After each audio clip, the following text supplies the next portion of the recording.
Sección 3. La Natividad de San Juan. La fiesta de la Natividad de San Juan, o Día de San Juan, está establecida en el calendario papal para el 24 de junio. Exactamente la misma época era igualmente memorable en el calendario babilónico como una de sus más célebres fiestas. Era en mitad del verano o en el solsticio de verano, cuando empezaba el llamado mes de Tamuz, en Caldea, Siria y Fenicia. Y en el primer día, es decir, más o menos el 24 de junio, se celebraba una de las grandes fiestas especiales de Tamuz. Por diferentes razones y en diferentes países se han destinado otras épocas para conmemorar la muerte y la revivificación del dios babilónico, pero este, como parece inferirse por el nombre del mes, parece haber sido el tiempo real en que se observó primitivamente su fiesta en la tierra donde la idolatría tuvo su nacimiento. Y era tan poderosa la influencia que esta fiesta, con sus ritos peculiares, habían ejercido en las mentes de los hombres, que aun cuando se destinaron otras fechas para los grandes acontecimientos relacionados con el Mesías babilónico, como ocurrió en algunos lugares de nuestra tierra, no podía permitirse que pasara este tiempo sagrado sin la debida observancia de por lo menos algunos de sus ritos peculiares. Cuando a fines del siglo VI, el papado envió sus emisarios a Europa para congregar a los paganos en su rebaño, esta fiesta encontró un alto favoritismo en muchos países. ¿Qué otro recurso quedaba? ¿Iban a hacer la guerra por esto? No, pues esto habría sido contrario al famoso consejo del Papa Gregorio I de que por todos los medios se hiciera algunas concesiones a los paganos para atraerlos así a la Iglesia romana. La política de Gregorio fue cumplida cuidadosamente, y así el solsticio de verano, que había sido consagrado por los paganos para rendir culto a Tamuz, fue incorporado como una fiesta sacro-cristiana en el calendario romano. Pero todavía tenía que resolverse una pregunta. ¿Cuál iba a ser el nombre de esta fiesta pagana cuando fuera bautizada y admitida en el ritual del cristianismo romano? Llamarla por su antiguo nombre Bel o Tamuz en el primer periodo, cuando parecía que iba a ser adoptada, habría sido demasiado atrevido. Llamarla por el nombre de Cristo era difícil, porque no había nada especial en la historia de Cristo en esa época del año para conmemorarlo, pero el ingenio de los agentes del misterio de iniquidad no iba a verse frustrado. Si el nombre de Cristo no podía ser añadido convenientemente, ¿qué impedimento habría si se le habría dado el nombre de su precursor, Juan el Bautista? Juan el Bautista nació 6 meses antes de nuestro Señor, por tanto, si la fiesta pagana de solsticio de invierno ya se había consagrado como el nacimiento de nuestro Salvador, se seguiría como cosa natural que su precursor tuviera una fiesta, la cual debería ser en esa misma época, pues entre el 24 de junio y el 25 de diciembre, es decir, entre el solsticio de verano y el solsticio de invierno, había exactamente 6 meses. Para el propósito del papado, nada podía ser más oportuno que esto. Uno de los muchos nombres sagrados con los cuales se llamaba a Tamuz o Nimrod cuando él reapareció en los misterios después de ser asesinado fue Oanes. Por otro lado, el nombre de Juan el Bautista en la lengua sagrada adoptada por la Iglesia de Roma era Juanes. Entonces, hacer la fiesta el 24 de junio satisfacía por igual a cristianos y paganos. Y todo lo que se necesitaba era llamarla precisamente la fiesta de Juanes, pues, de este modo, los cristianos supondrían que estaban honrando a Juan el Bautista, en tanto que los paganos seguirían adoptando a su antiguo dios Oanes o Tamuz. Así, en la misma época en la que se celebraba la gran fiesta de verano de Tamuz en la antigua Babilonia, se observa en la actualidad la fiesta de la Natividad de San Juan en la iglesia papal, y la fiesta onomástica de San Juan comienza exactamente como empezaba el día festivo en Caldea. Es bien sabido que en el oriente el día empezaba al atardecer, así que aunque el 24 se estableció como la Natividad, es sin embargo la víspera de San Juan, es decir, que es la tarde del 23 cuando empiezan las festividades y solemnidades de la fecha. Si examinamos las festividades en sí, veremos cuán puramente paganas son, cuán decisivamente prueban su verdadero origen. Las grandes y famosas solemnidades de la víspera de San Juan son los fuegos del día de San Juan. Estos fuegos se encienden en Francia, en Suiza, en Irlanda católica romana y en algunas de las islas escocesas del oriente, donde todavía perdura el pasado. Los fuegos se encienden en todas las tierras de los seguidores de Roma, y teas encendidas se llevan de un lado a otro de los campos del cultivo. Bell, en sus cuadros A la orilla del camino, describe los fuegos de San Juan a la manera de Bretaña en Francia. Cada fête, fiesta, se caracteriza por diferentes rasgos peculiares. La de San Juan es quizás en general la más notable.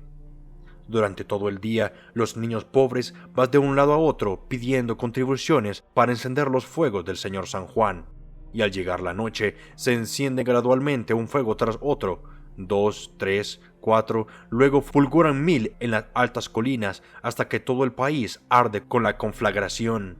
Algunas veces los sacerdotes encienden el primer fuego en la plaza del mercado, y otras es encendido por un ángel que se hace descender por medio de un artificio mecánico desde lo alto de la iglesia con una antorcha en la mano para encender la hoguera y regresar de nuevo volando.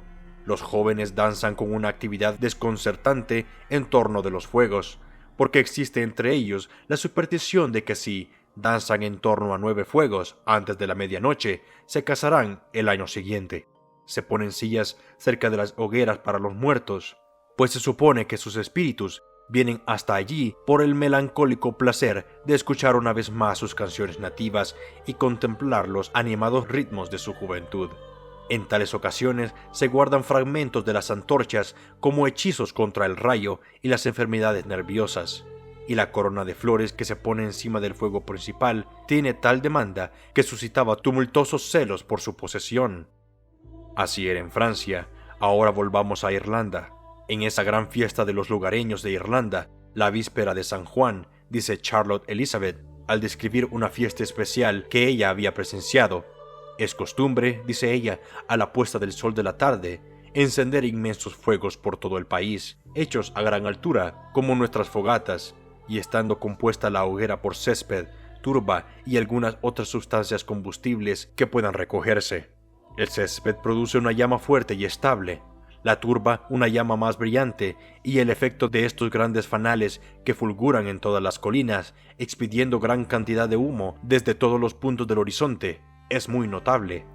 Temprano por la tarde empiezan a congregarse los campesinos, ataviados, todos con sus mejores galas, resplandecientes de salud.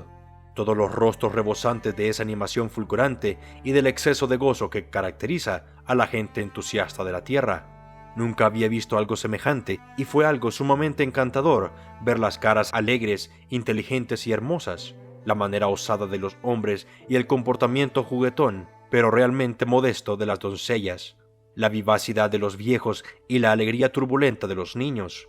Al encenderse el fuego, salta una espléndida llama y por un momento ellos permanecen contemplándola con rostros extrañamente desfigurados por la luz peculiar emitida cuando se echa en ella la turba.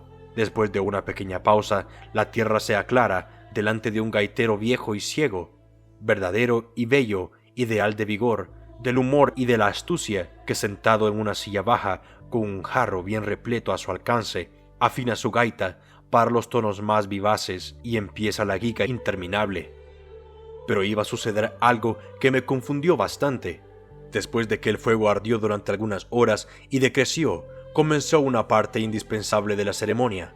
Cada uno de los campesinos presentes pasaba a través del fuego, y varios niños fueron lanzados por entre las chispeantes ascuas, mientras hacía su aparición un marco de madera de 2.40 metros de largo, con una cabeza de caballo fijada a un extremo, y una sábana blanca y grande extendida sobre él, para ocultar la madera y también al hombre que lo llevaba sobre su cabeza.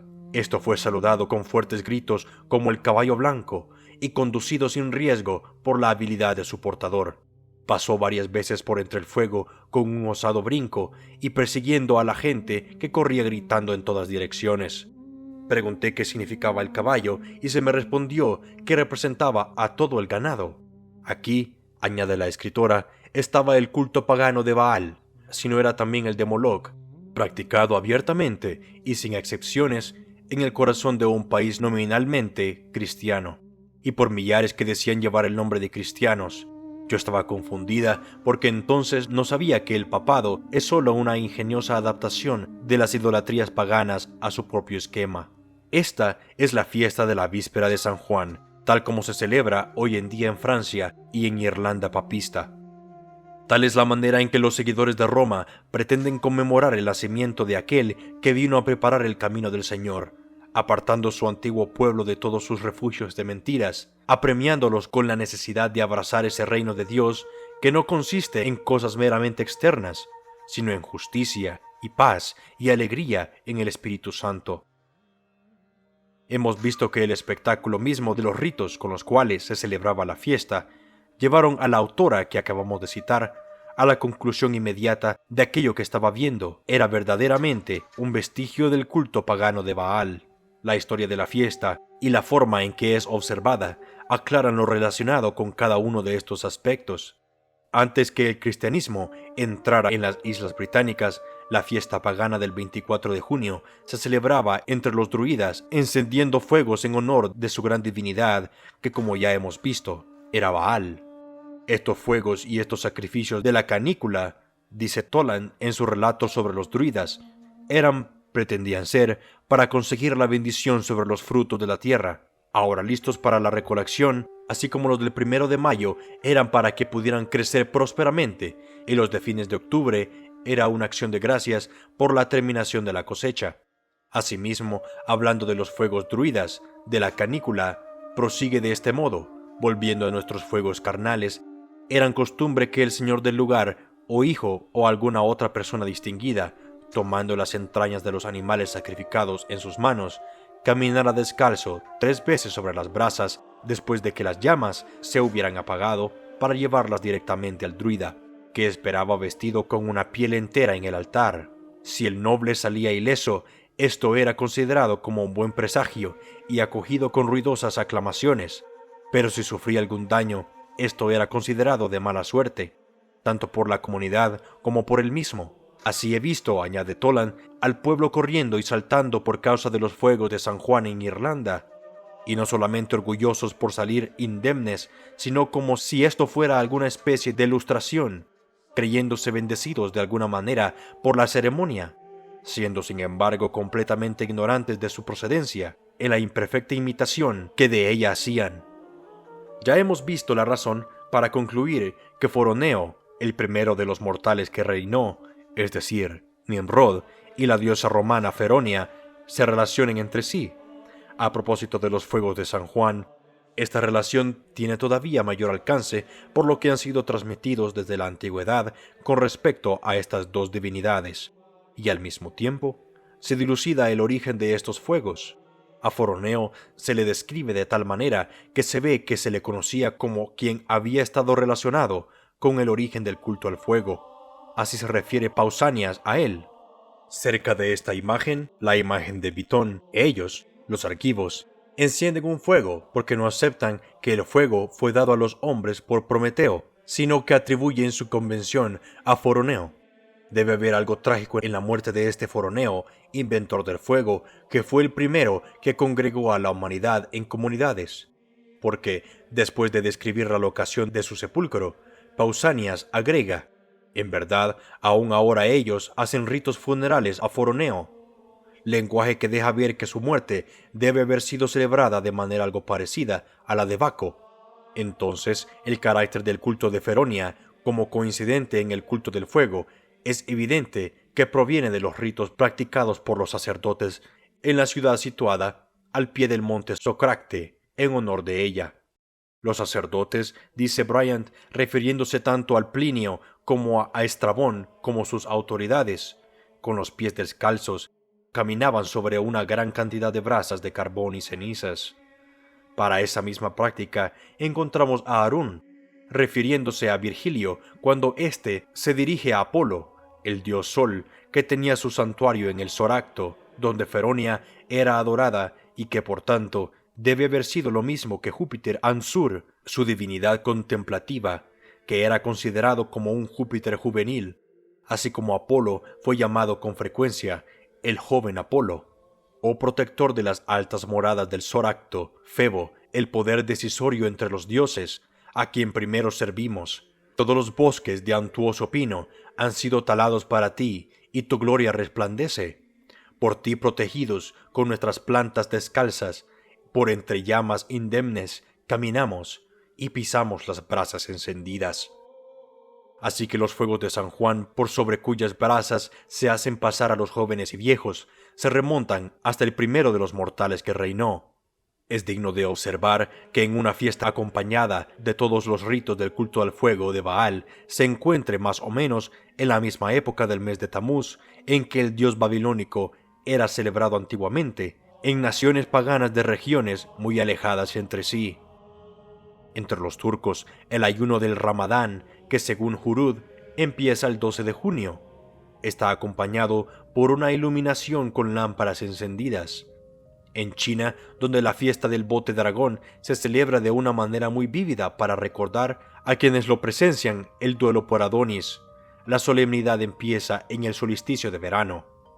En el Perú, durante el reinado de los incas, tenía lugar en la misma época del año la fiesta Raimi, la más espléndida de los peruanos, en la cual el fuego sagrado solía ser encendido de nuevo todos los años con el sol, por medio de un espejo cóncavo de metal pulido. Por lo regular, cuando llegaba la canícula, había primero, en señal de duelo, un ayuno general durante 3 días, y no se permitía que se encendiera ningún fuego en sus moradas.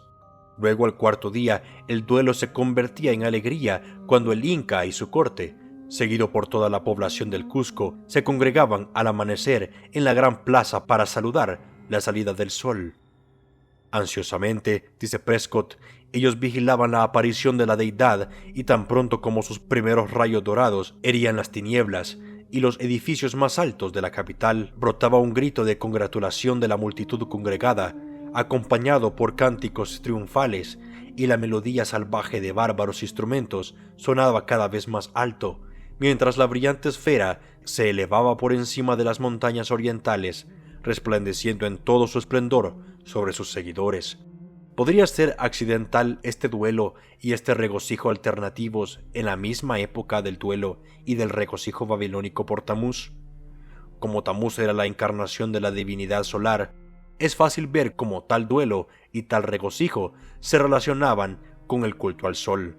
En Egipto, la fiesta de las lámparas encendidas, en la cual muchos se han visto obligados a ver ya el duplicado de las fiestas de San Juan, se asoció sin tapujos con el duelo y el regocijo por Osiris. En Sais, dice Heródoto, ellos muestran el sepulcro de aquel al que yo no creo conveniente mencionar en esta ocasión. Esta era la forma invariable en que el historiador se refiere a Osiris, en cuyos misterios había sido iniciado, al relatar algunos de los ritos de su culto.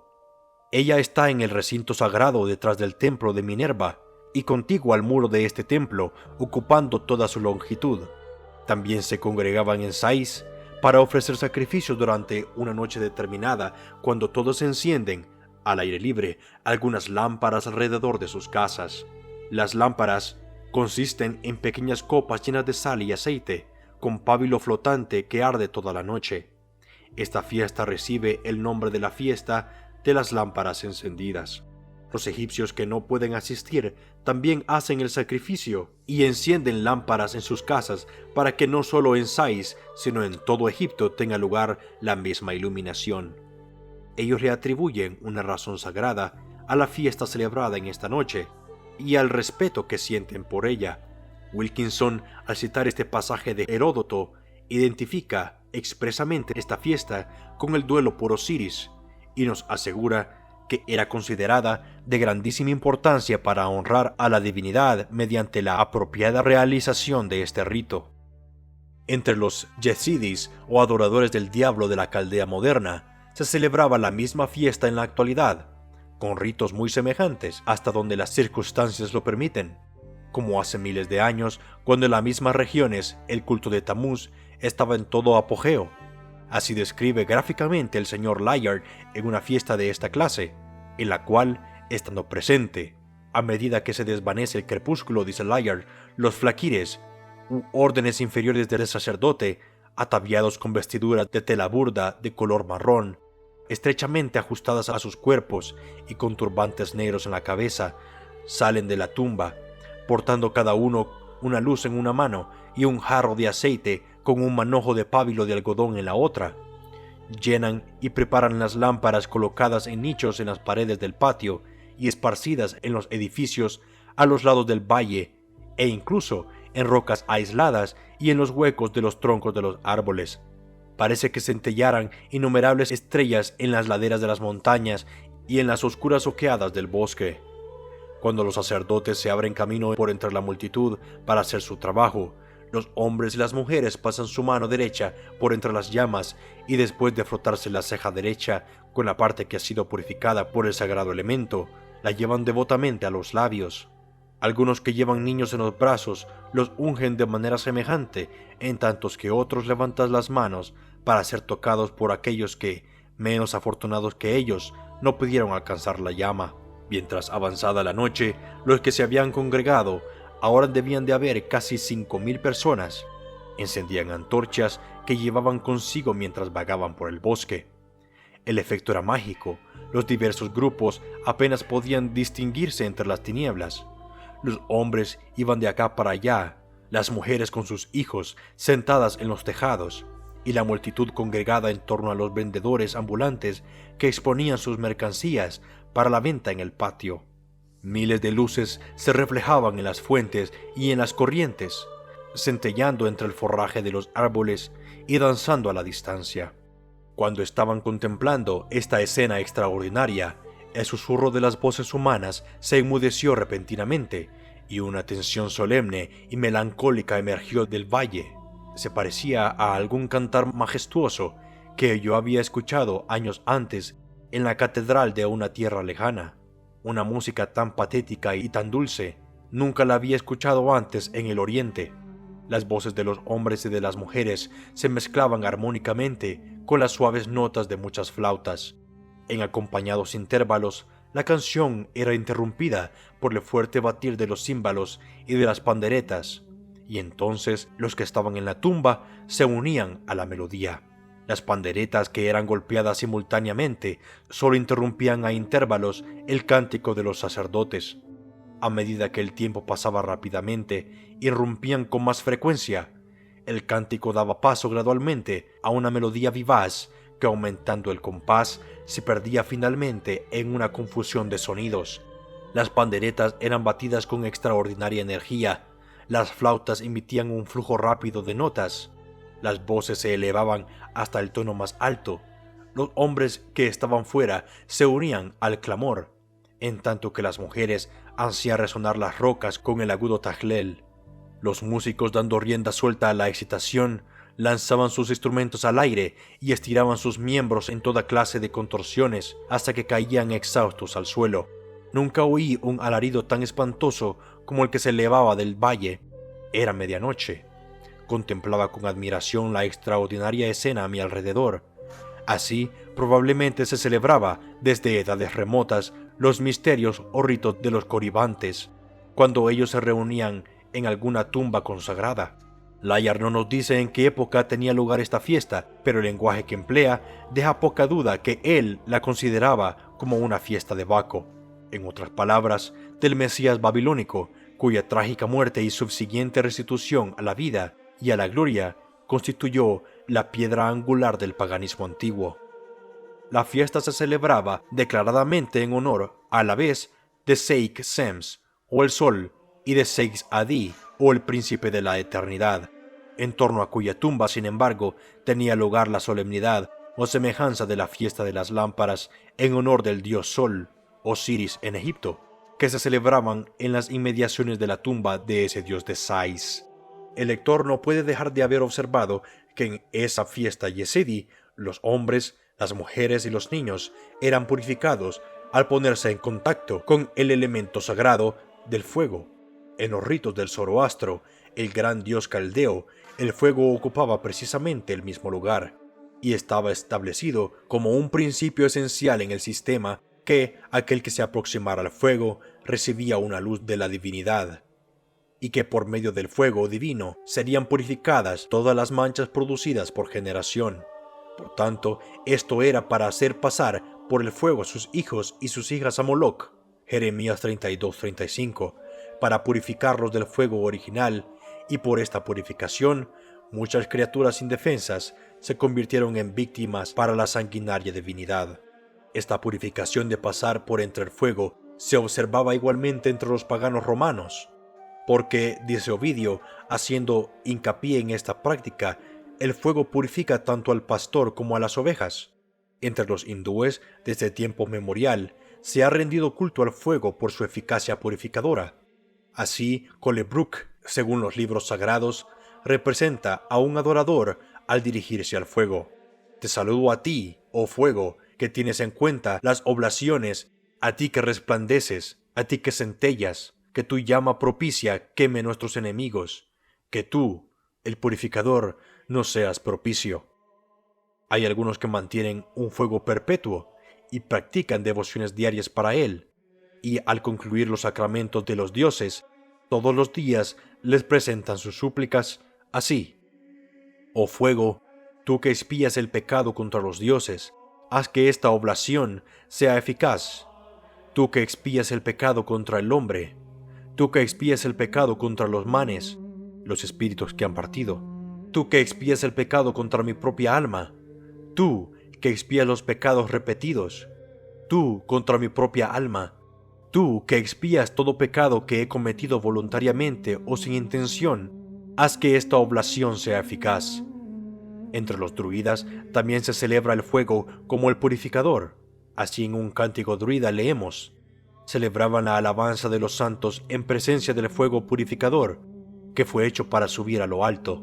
Si en verdad en tiempos de los druidas se esperaba una bendición al encender los fuegos de la orgía y hacer pasar por el fuego al joven o al viejo, a los seres humanos o al ganado, fue simplemente a consecuencia de la purificación del pecado que acompaña a los seres humanos y a todo lo relacionado con ellos, y que se creía que se conseguía por este paso por entre el fuego.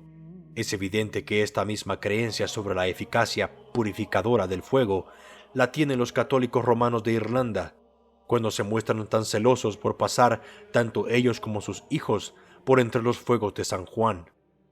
Toland da testimonio de que es a manera de ilustración como se encienden estos fuegos, y todos los que hayan examinado cuidadosamente el asunto deberán llegar a la misma conclusión.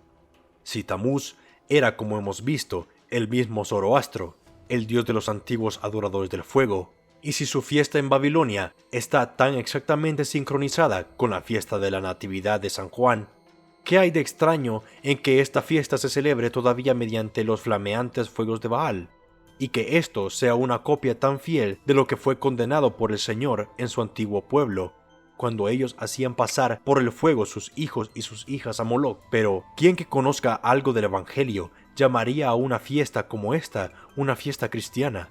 Por lo menos, los sacerdotes papistas, si no lo enseñan abiertamente, por lo menos permiten que sus engañados seguidores crean tan firmemente como lo hicieron alguna vez los antiguos adoradores del fuego, que el fuego físico puede purificar de la culpa y de la mancha del pecado. Más adelante consideramos esto como una de las más monstruosas pero productivas fábulas de su sistema, que tiene a afianzarse en la mente de sus descarriados vasallos. Únicamente los iniciados podían saber que el nombre de Oannes era el nombre del Mesías pagano, y al principio se necesitó cierto grado de prudencia para la introducción del paganismo en la Iglesia, pero a medida que pasa el tiempo, como el Evangelio llegó a mantenerse oculto y las tinieblas se hicieron más densas, tal precaución ya no fue necesaria en modo alguno.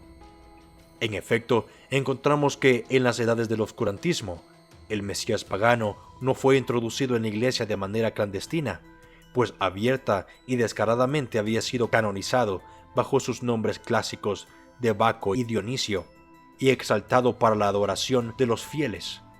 Sí, Roma, que pretende ser la forma preeminente, la esposa de Cristo, la única iglesia en la cual se encuentra la salvación, ha tenido la desvergonzada desfachatez de darle al gran adversario pagano del Hijo de Dios un lugar en su calendario bajo su propio nombre. El lector solo tiene que remitirse al calendario romano y encontrará que esto es un hecho. Encontrará el 7 de octubre para ser guardado en honor de San Baco, mártir. Es indudable que Baco fue un mártir, pues tuvo una muerte violenta y perdió su vida por la religión. Pero la religión por la cual murió fue la religión de los adoradores del fuego, ya que, como hemos visto por Maimónides, fue asesinado por mantener el culto de las huestes del cielo. Este patrono de las huestes celestial y del culto al fuego, porque los dos siempre iban juntos, han sido canonizados por Roma. Que este San Baco mártir es el mismo Baco de los paganos, el dios de la borrachera y del libertinaje, es evidente por la fecha de su fiesta, pues el 7 de octubre viene poco después de la vendimia. En el otoño, al final de la vendimia, los antiguos paganos romanos acostumbraban celebrar lo que se llamaba la fiesta campestre de Baco. Y alrededor de esta misma fecha tiene lugar la fiesta papal de San Baco mártir. Así como el dios caldeo ha sido admitido en el calendario romano con el nombre de Baco, así también fue canonizado bajo su otro nombre de Dionisios.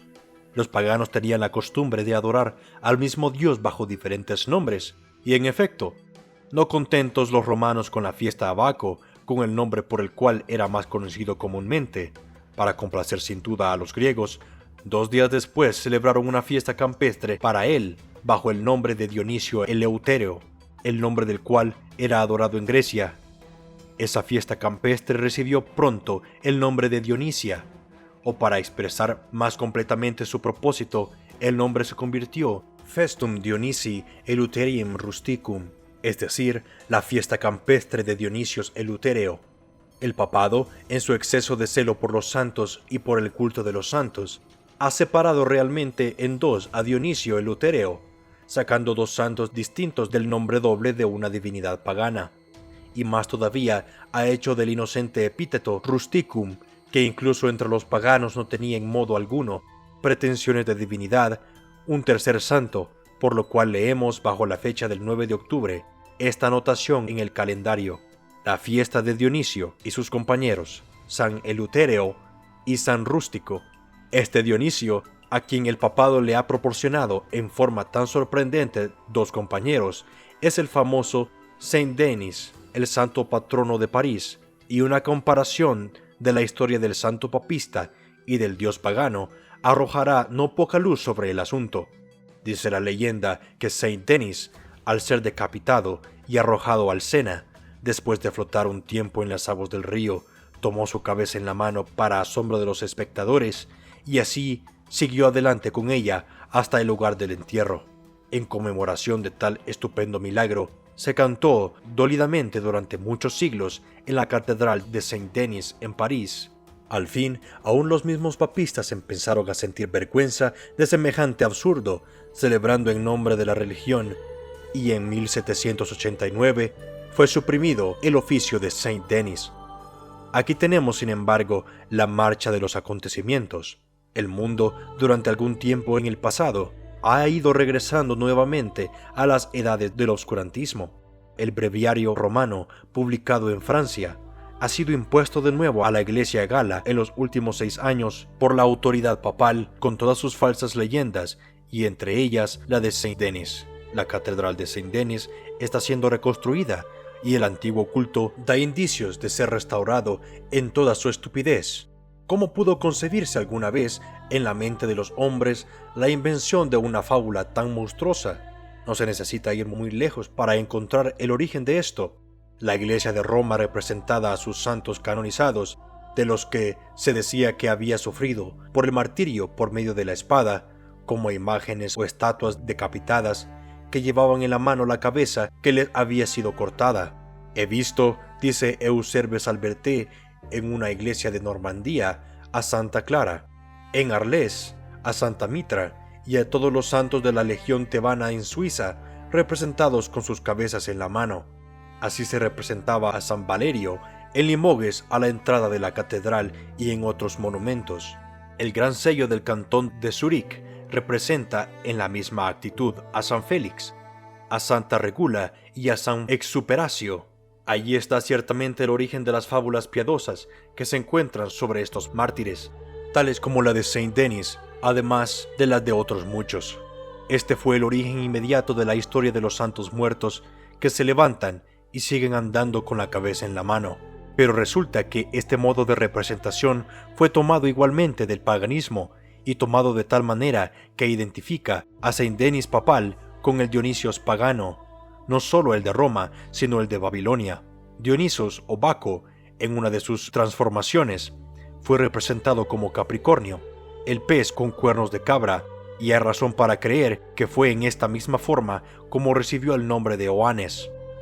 En la India, en esta misma forma y bajo el nombre de Souro, que es, evidentemente, la simiente, se dice que ha hecho muchas cosas maravillosas. En el Imperio Persa, no solo se representó místicamente como Capricornio, sino también en forma humana, y después exactamente tal como es representado Saint Denis por el papado. Las palabras del escritor antiguo que describe esta figura en el Imperio Persa son estas: Capricornio, el tercer decán, la mitad de la figura sin cabeza, porque su cabeza la tiene en la mano.